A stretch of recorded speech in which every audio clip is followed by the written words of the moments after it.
Hello and नमस्कार साथियों।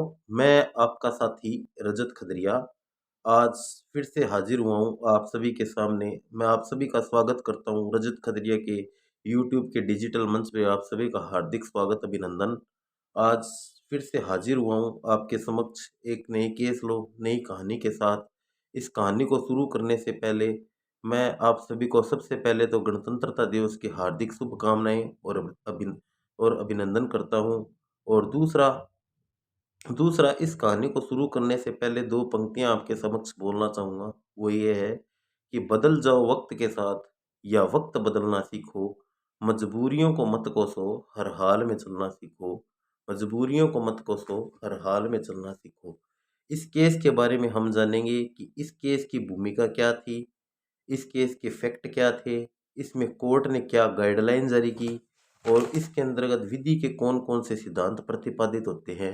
इन सभी के बारे में हम आज पूरी विस्तार से चर्चा करेंगे। तो हेलो एंड नमस्कार साथियों, मैं आपका साथी रजत खदरिया शुरू करता हूँ आप सभी के समक्ष।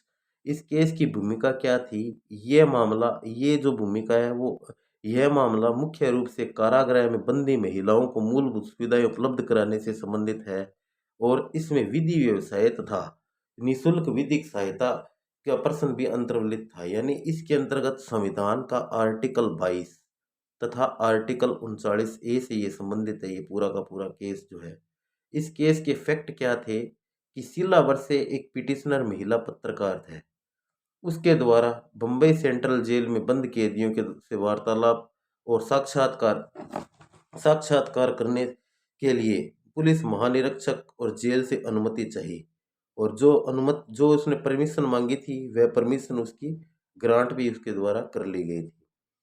वो वहाँ इंटरव्यू के दौरान उसने बंदी महिलाओं से मिली और उनसे जानकारियां प्राप्त की और उसे पता चलता है कि उन महिलाओं के साथ वह दुर्व्यवहार किया जा रहा है। दुर्व्यवहार ही नहीं बल्कि उनके साथ तो अमानवीय व्यवहार भी होता है। ये बात शीला वर्षे को उस बारे में उसके इंटरव्यू के दौरान उसे पता चलती है।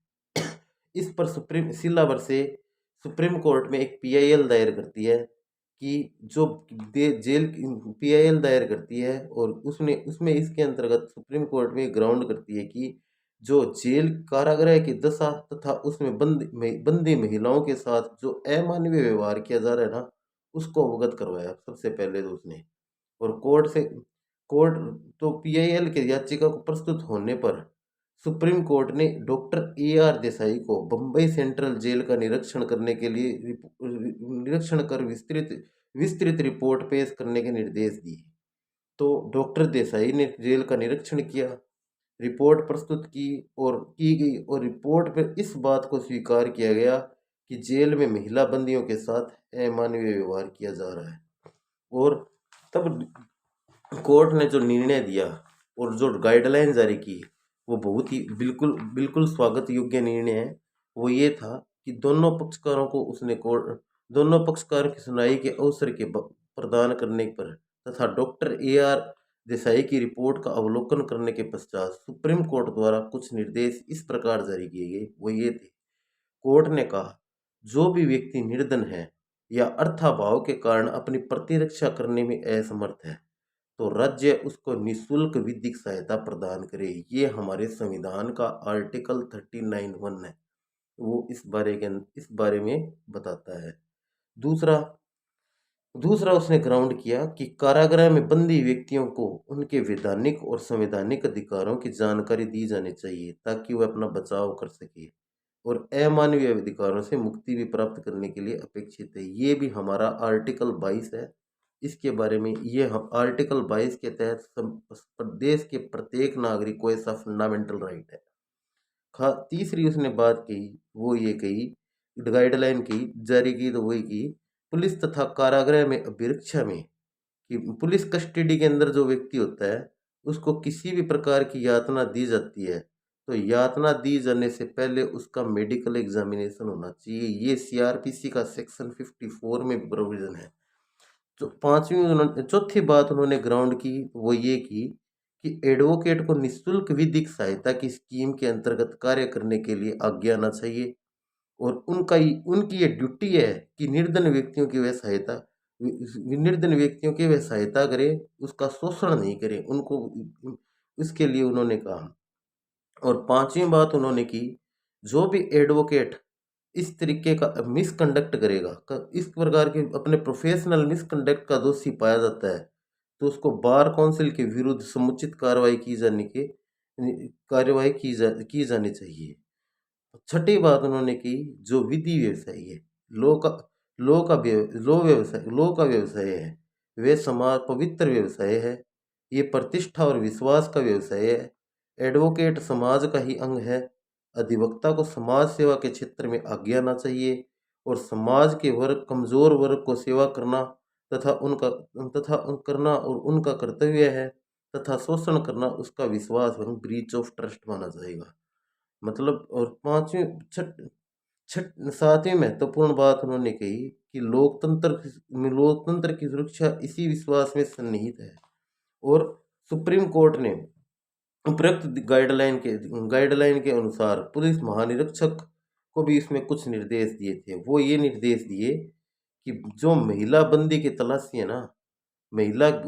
तलाशी केवल पुलिस के द्वारा ही की जानी चाहिए, और महिला पुलिस ही उसके से पूछताछ करे और महिला पुलिस ही उसकी तलाशी ले। ये हमारा सीआरपीसी का सेक्शन 51 में भी ऐसा प्रोविजन है। और दूसरा उन्होंने ये गाइडलाइन डायरेक्शन दिए कि महिला बंदियों और पुरुष बंदियों, यानी महिला जेल के पुलिस थाने में दो लॉकअप होने चाहिए। एक तो पुलिस महिलाओं के लिए अलग अलग बैरिक कारागृह होना चाहिए, और पुरुष के लिए अलग। एक ही कारागृह के अंदर सबको नहीं रख सकते। ये भी इसने उन्होंने ग्राउंड किया। तीसरी कही कि गिरफ्तार किए गए व्यक्तियों को गिरफ्तारी के कारणों से अवगत करवाया जाना चाहिए, तथा उसे यह भी बताना चाहिए कि ये इनका जो ऑफेंस अगर जमानतिया ऑफेंस है, बेलेबल ऑफेंस है, तो उसे तुरंत उसकी बेल की प्रोसीडिंग है वो भी बतानी चाहिए।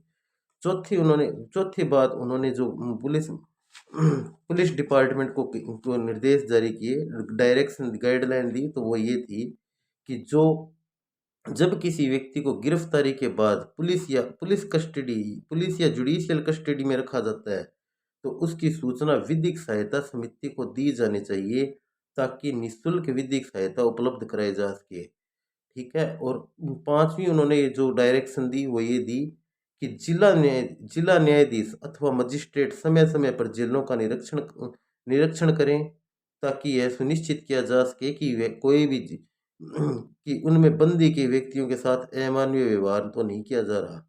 ये भी उन्होंने पांचवी डायरेक्शन जो है वो जेल प्रशासन को दी। छठी बात तो उन्होंने कही कि कारागृह में निरुद्ध व्यक्तियों के और उनके निकट रिश्तेदारों को यथाशीघ्र सूचना दी जानी चाहिए। सातवीं बात कही कि जब डायरेक्शन ये दिया कि जब किसी भी व्यक्ति को मजिस्ट्रेट के समक्ष पेश किया जाता है, तो मजिस्ट्रेट का यह कर्तव्य बनता है कि उससे ये पूछा जाए कि आपके साथ कोई अमानवीय व्यवहार तो नहीं किया जा रहा। क्या आपके साथ कोर्ट में आपके आपको आपके साथ अमानवीय व्यवहार तो नहीं हो रहा है। ये बात भी उन्होंने ग्राउंड की। और आठवीं बात की कि अगर ऐसे व्यक्ति का मेडिकल एग्जामिनेशन कराया जा सकता है, अगर कोई भी मेडिकल एग्जामिनेशन कराया जा सकता है, तो उसका मेडिकल एग्जामिनेशन भी कराया जाना चाहिए।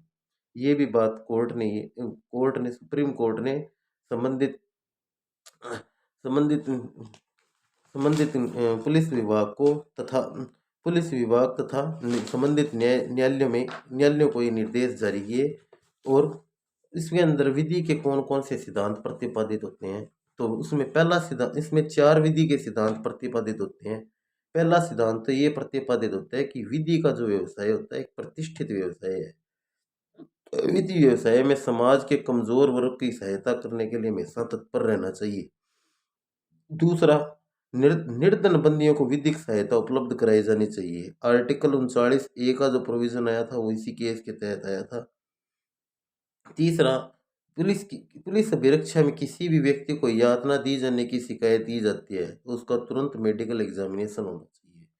चौथा जो विधि का सिद्धांत प्रतिपादित होता है, तो वो ये होता है कि लोकतंत्र की सुरक्षा विधि व्यवसाय को समर्पित भाव पर निर्भर करती है।